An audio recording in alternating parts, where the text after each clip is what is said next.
The following program was provided by an independent producer solely responsible for its content.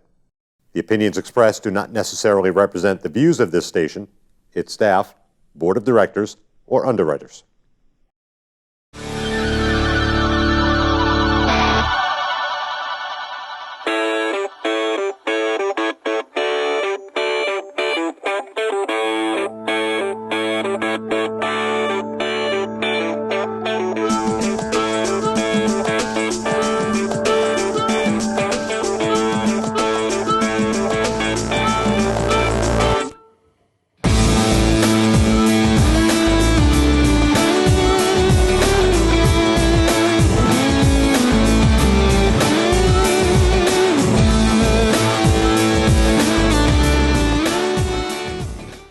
Welcome to Speaking with the Senator. I'm Kevin Avard, your host, and I represent District 12 here. And today we're going to be talking about the Friends program, and we have Laura Scott, who is the director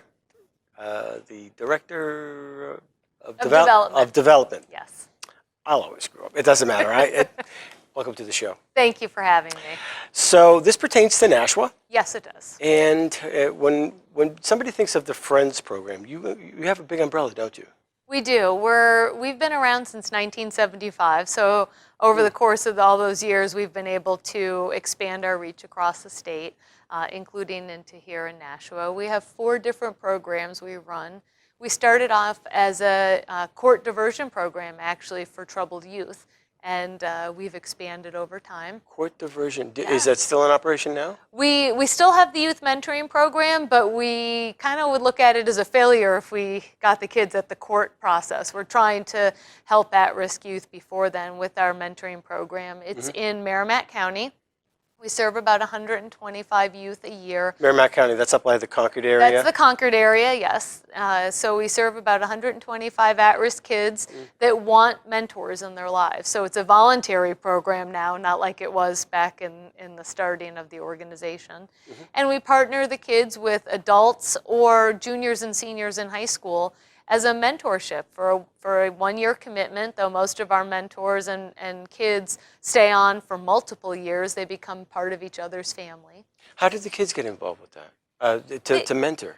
The kids that want to be mentors, they usually do it through their schools. So their schools know about the program, and if there are kids that want to volunteer their time to work with a younger child, they sign up for that. Is there an incentive for them, or is it just goodwill? Just goodwill. Just goodwill. The kids, for the younger kids and high school kids, they meet once a week during the school year, and so they have, a lot of times it's because they're only children and they want a little brother or sister. Nice. Or they themselves were in the program when they were younger, and so they want to give back. It's wonderful to see these kids. That's interesting, yeah.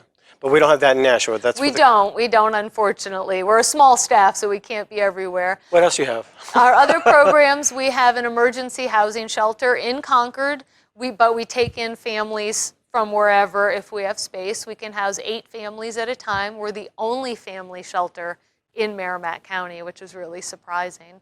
We serve about 100 people a year, and more than half of those are kids. So these are homeless families. I know homelessness, Nashua's done a great job of reducing the homeless population. It's excellent. Unfortunately, statewide, homeless families are going up. It was, in the 90s, or actually early 2000, I put on a show at Beaver Meadow. It was called The Gift. It was about a homeless family, and the principal, who now works in the Senate, but with Clint Close, I don't know if you know Clint. I do. He staged the whole thing, and I happened to be the homeless father. Okay. And it was a good show. It was brought awareness. People just don't understand that there's child hunger, Yes, and there are homeless families. Yes, these are families that we house. Yeah. And when I tell people, any one of us could be homeless at any time. These families didn't choose homelessness. It happened a lot of times either to them or because of some bad decisions, and it just snowballs. Sometimes it's medical issues, undiagnosed and untreated. Sometimes it's the rent going up and they were just barely making enough through a couple of part-time jobs to pay for rent. Yeah. And so they end up with us, and we do intensive case management to identify how they came to stay with us and how they can work through these issues so they can get safe and permanent housing. Has anybody dealt with the shanties up in the Concord area? Years ago, you used to see a whole bunch of shanties. And, Yes. and Tracy and I, my wife, we went down Mines Falls just the other day, and I showed her a couple, and she was horrified. Right. So, yeah, honey, they're here. You know, Right, they need a there. place to go, and you want to reach out and help, but it's how do you go about doing that? A lot of times, those are a lot of chronic homeless. So they've been homeless for a long time. They're out camping. In the winter months and in bad weather, a lot of times they will go to emergency shelters if they're available and if they're able to be there. We actually, in Concord, had a new family move into our shelter because we had space. She was pregnant out in one of the camps in Concord. And so we luckily had space. We got her into our facility, and she gave birth to a healthy baby about a week later. So very glad Those that are trophies, right? That helping people like that. helping people like that, and then seeing them succeed. We have a lot of success stories with our families that are able to work through the issues and keep the family together. We do a lot of parenting classes, nutrition classes, cooking classes, parenting skill classes, because we want the families to be healthy and work together and to move past this. We look at this as a bump in the road, not a stop. Right. And so it is wonderful, but we are always at capacity with 8, the ability to house 8 families. And so it is something that you just don't always see too much. But you did say homelessness is rising in New Hampshire. For families, it is. Every year there's a report that comes out that looks at homelessness in the state. And this past year, surprisingly, the number of homeless families is going up. Other types of homelessness are going down, which is good. But family homelessness is going up. A lot of it was families that were just hanging on. Rents are increasing. The vacancy rate is below 3% across the state. A 2-bedroom apartment is about $1,500 in the Concord area. And if you're making minimum wage, it's hard to afford that. So again, that we try to be there for the families we can. And there are other partners. Nashua has a good service provider network in the area for those that are homeless. What's the third? Our other programs? Yeah. We have 2 other programs. RSVP, which is the Retired and Senior Volunteer Program, is operated in 4 counties in the state, mostly in the Concord area and to the east. And I kind of look at that as matchmaking for seniors. People that want to volunteer in a meaningful way in their community, but they don't know how to go about doing it. They're not quite sure who to call, how to do it, where to go, if they're needed. And so we create those opportunities with seniors that want to volunteer into local nonprofits and other social service agencies. I think Riviera does something like that as well. You guys do have a program like that in this part of the state. It's just not run through the Friends program. So, and then the program that's here in Nashua, which is the program that operates in the largest geographic area in the state, is the foster grandparent program. So let's talk about that. So, and actually that was the program I knew the least about when I started working for the Friends program, and yet it's the one that I am most passionate about now because of how many lives it touches. The foster grandparent program places low-income seniors in schools and child care centers, Head Start programs, after-school programs to volunteer with kids. These kids are the ones that need a little bit extra help for reading and math, need a little bit extra help with social, emotional adjustments. And the seniors have a purpose. They go into the schools, they're called Grammy and Grampy. The kids love them. The teachers love them because they're an extra set of eyes, ears, and hands in the classrooms. And it's a way for everybody to benefit. It wasn't too long ago, there was a group of seniors that, actually a couple times now, that came to the Capitol. They were in the visitor center, and they sitting in the reps hall, and then they came into the Senate. And I had the opportunity, Virginia said, Senator, come here, I want to introduce you to some seniors. Would you say something to them? Oh, okay. going to say. All right. So they were all sitting there, and they're looking at me. And I got the chills. Because there's something that is very, it was just like a huge epiphany. Here they're all sitting there. They're looking at me. And Moses comes to mind. What? Moses? Moses was 80 years old before he started his ministry. There is a treasure that was sitting right before me. They're all looking at me. And the only thing I could say was, you know, with all your life experiences that you have, if you don't get a chance to continue to pass that on, that's going to be lost. Yes, you have your children, you have your grandchildren, but there are other people that don't have that, what you have. And for you to open up and share your experience and pass on the culture that you grew up in and give a perspective, that whole perspective is going to be lost. And I don't think that went on deaf ears. I think people, they got it. They understood it. We have an aging population here in New Hampshire. It's growing exponentially. Right. And that means they're not ready to put on the shelf. They're ready to say, hey, you know what? We got a whole generation of kids that really need some wisdom. Right. And we see that every day. When I talk to the foster grandparents and hear their stories, they love it. They love going. They talk about it as their classroom, their school, their kids. And these kids growing up, a lot of them don't have grandparents. It's not like when we grew up and our grandparents and family were right around us. And you had that intergenerational neighborhood. And I remember I grew up outside of Chicago. My best friend in my neighborhood was an 80-year-old woman that my brother and I used to go over after school every day and play Go Fish and Uno with. Her grandkids didn't live around there. My grandparents didn't live around there. She was our de facto grandparents. And we learned so much from her. And so the foster grandparent program brings that into the schools. And it's just wonderful. And it is a program, it was actually started as an anti-poverty program for seniors. The seniors have to be income eligible to be part of this program because they receive a stipend, and it's very small stipend to help pay for their time in the schools, and they get a travel stipend and meal stipends. So a lot of this really is helping them pay their bills while giving back at the same time. Wow. So do you go all schools, elementary, high school? We focus on younger grades, so grades 3 and down, 4 and down, because the science has shown that at that level, it's very important for kids to be at reading levels, math levels, and again, that's the emotional and social adaptability is really important. Past then, that needs a lot more intensive work than a volunteer foster grandparent can give. I could have used that when I was that age. I couldn't Yes. read until I was in 6th grade. I couldn't do math. I still have trouble with that. I could read, but I couldn't do math.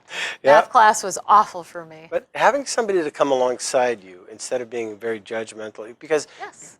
we could be our own worst critics when we're kids, and we end up hiding, you know. And for somebody to be able to put their arm around you and say, "Hey, look, let's try it this way, or let's try it that way," or And it's a grandparent. non-threatening. They're not the teacher. You don't have to impress. Right. You don't have You're not going to get in trouble if you Right. need help. And a lot of our foster grandparents, the stories I hear, because they're not focused on teaching a lesson or doing tests or all the other things that the teachers and administrators in a school have to focus on, sometimes they pick up on things that are missed by other adults. You know, whether the child has a lunch that day. Are they wearing weather-appropriate clothing? Do they seem tired? So they tend to notice those things that maybe the teacher doesn't because Right. they're doing other stuff. And so we've had a couple stories that I've heard about foster grandparents noticing that a child might need glasses, that they weren't feeling well. There might be something going on at home because of the way the child is acting. And so it's wonderful. Now, is it limited to reading and math? No, they try to focus on that, but it's that we place the grandparents, they partner up with the school and with a specific teacher, and so they work on lesson plans for kids. So again, it has to be something because the grandparents are not taking the place of the teacher. Right. They're augmenting what the teacher's doing. So Any room for music? if we had some foster grandparents that had that skill set and there were teachers that needed it, I'm sure that they would participate in that. And we do have more flexibility a little bit in our Head Start programs and after school programs to work with the kids on art projects, music projects, more, gym activity time as opposed to the classroom settings. So how are you funded? We get a mix of funding from, as all nonprofits do. You don't want to rely on one source. The Foster Grandparent Program is actually part of a federal program through the Corporation for National and Community Service, the same organization that runs AmeriCorps in the United States. So we get funding from them, but we also they don't provide full funding for us. So we do a lot of grant writing, individual donations, things like that. So. Specific to Nashua, are you looking for volunteers? Always. We would love to have more volunteers for the program, and we'd also love to have more schools and teachers that want to partner. That was going to be my next question. Yes. How are you getting the schools to partner with you? Usually, if we try to find volunteers, then we can match them up with schools. We do currently have 6 schools in Nashua, and so if we had more volunteers, the schools already have a relationship with us, and so most of them that we are already located in would love more volunteers because they see the benefit. So somebody wants to volunteer. They say, look, I'd like to maybe help out at Broad Street or Charlotte Ave or something like that. What do I do? How do I get involved? You'd want to contact our organization because it is an income eligible program. So we go through a checklist, and the stipend that we give does not affect benefits that a senior may be receiving now. So we always try to say that because seniors are concerned that there might be an issue with Social Security or any other benefits. But they contact our office, and we have a screening process that they go through for their income eligibility. We explain the program to them. They have to want to volunteer at least 15 hours a week, and they have to like kids. They have to like kids. They're going to be working with kids. Over here. Yeah, well, you'd be surprised Really? sometimes. Yeah. And we do a thorough background check, of course, because volunteers are working in the schools with children. So we do a thorough background check. And then we provide training for the foster grandparent volunteers. So they're not just walking in cold with the classroom. And again, we create that relationship with the schools. We hold monthly trainings for all the volunteers because this is as much about the kids' education as it is theirs. It's a way for them to learn new skills and to stay active in their own community. And participate. Yeah, I'm sure that there are some that are, there's some lonely people. Yes. And it's mutual benefit, obviously, for people that maybe, geez, what do I do with the rest, I'm maybe a widow or somebody that was a former teacher at one point in their life, or a doctor, or a lot of our volunteers, because I originally thought they'd be teachers too, they have pensions, so they make too much money. Surprisingly, not really, but under the federal guidelines they do. So a lot of our volunteers may have they worked in childcare. They were administrators. They worked just as secretaries. We have some that were laborers. They had their own, they were handyman, they were a plumber back in the day, and they just want to give back. So I really did think it was going to be teachers and educators as well, and that's not who our volunteer base is. So it's people that just really love kids. They want to give back. Some had their own businesses, but again, with the income eligibility, unless you had a pension or retirement. So how does somebody find out if they qualify? How do they get in touch with you? They can call the office. Our number is 228-7617. And we will go through that with them, just what the income requirements are, what the process is to volunteer, and again, explaining more about the program and where we are located currently. And again, if it's not a right fit for us, we do refer people to other nonprofits that we may have partnerships with, because if we find someone that wants to volunteer, you don't want to say no to them just because they don't fit our program. So there's still school openings that are you still looking for schools to? Yes, if there's any schools, nonprofit child care centers, after school programs, they can contact us as well. And the other thing that we are trying to do, if any of those facilities currently have volunteers that are seniors, they might be eligible for our program, and then they could get a stipend for volunteering where they're already located. We actually just had 2 volunteers in Claremont who have been volunteering at a child care center, and we realized that they are eligible for our program, so they can be part of our program and continue giving back in a facility they've been at. So this is helping seniors, this is helping kids. And it seems to me that it's just one more tool to making sure that kids don't fall off. And we have so many people that are we have an opioid crisis, right? Yes. And I keep asking the question, what is the cause? Why are we losing so many people? Is it something that's happening in their youth? Are they feeling alone? Are they feeling stressed? What's going on? Let's stop the cause instead of, throwing a whole bunch of money at trying to fix something that's already happened. Let's get it in the beginning.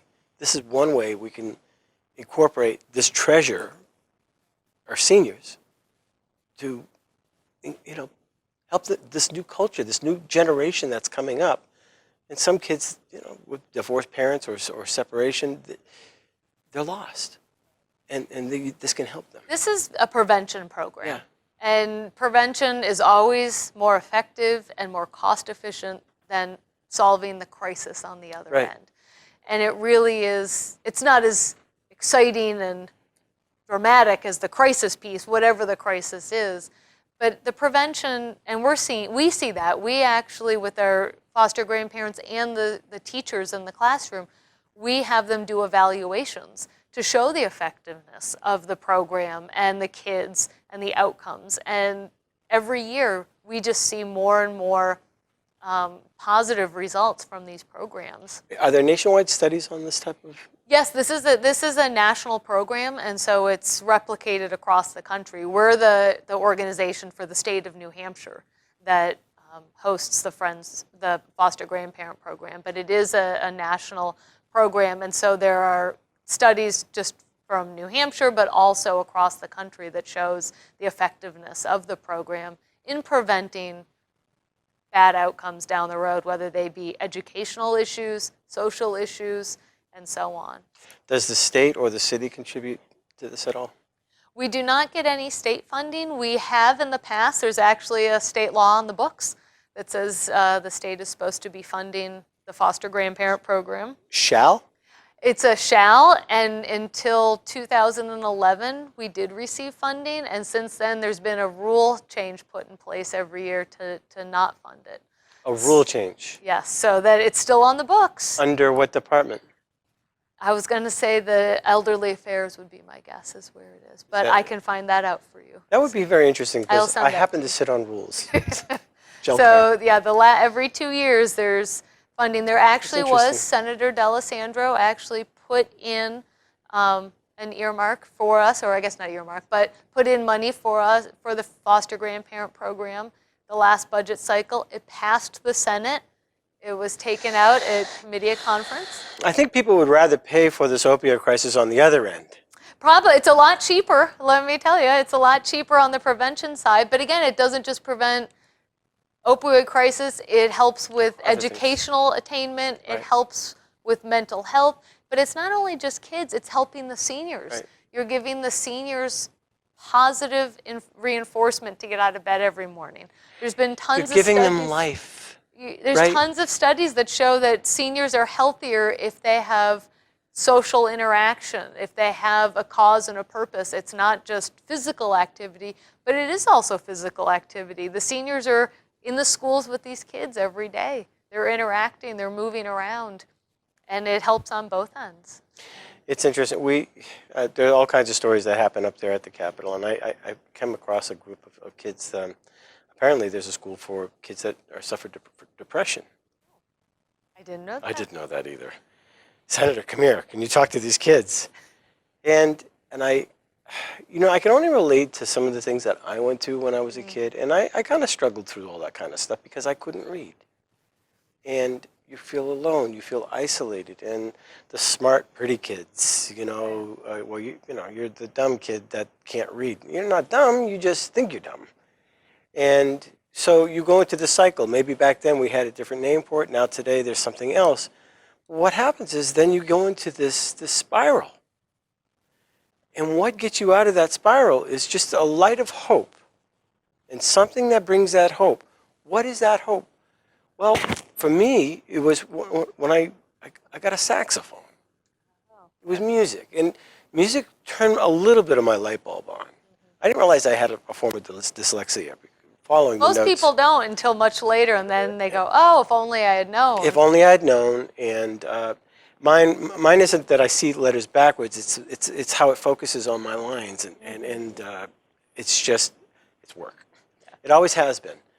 So that helps bring out something. And if somebody can draw a quality or something that it helps you with perspective. A kid sometimes doesn't have perspective. Why do I have to learn this? Well, anyway, getting back to the kids, I was able to identify with them on some level. And you get this to, you just help somebody, and for me it was my music. But a senior can help on so many different levels if and then it helps them, and I can see that happening, and with health, with contributing. I said all that to say this: that when you can help somebody else, there's something inside that happens to you. Very much so. Right, and it's uplifting. It's a trophy in life, and give somebody else the lift, and you feel good about yourself. Well, especially little kids who may need that extra help and need that extra set of hands because they're not getting it anywhere else. So how do people get in touch with you in Nashua? They can call us at 228-7617. And that is our phone number in Concord. We have a staff person that covers the Nashua area, and her name is Dee LaPierre. She'd love to talk to you, whether you're a senior that's interested in being a foster grandparent, whether you're a nonprofit child care center or after school program, or a teacher in a school that wants to learn more about our program. It's just a wonderful way to get involved and to expand our reach here in Nashua and help out those kids and those seniors. Does Dee come visit you? Dee will come. She's in Nashua quite often, so she can, you don't have to come to Concord. She will come to Nashua to meet with you and to talk to you. Thanks for coming on the show. Thank you for having me. And if you know somebody or if you want to get involved, please contact her at that number we provided. And until next week, thanks for watching Speaking with the Senator.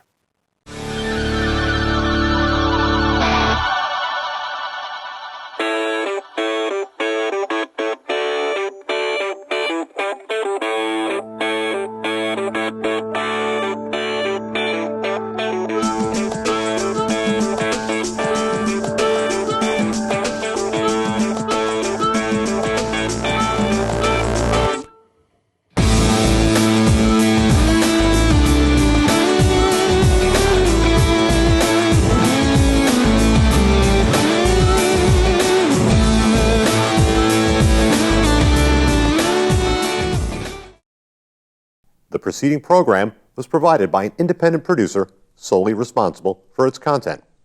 The opinions expressed do not necessarily represent the views of this station, its staff, board of directors, or underwriters.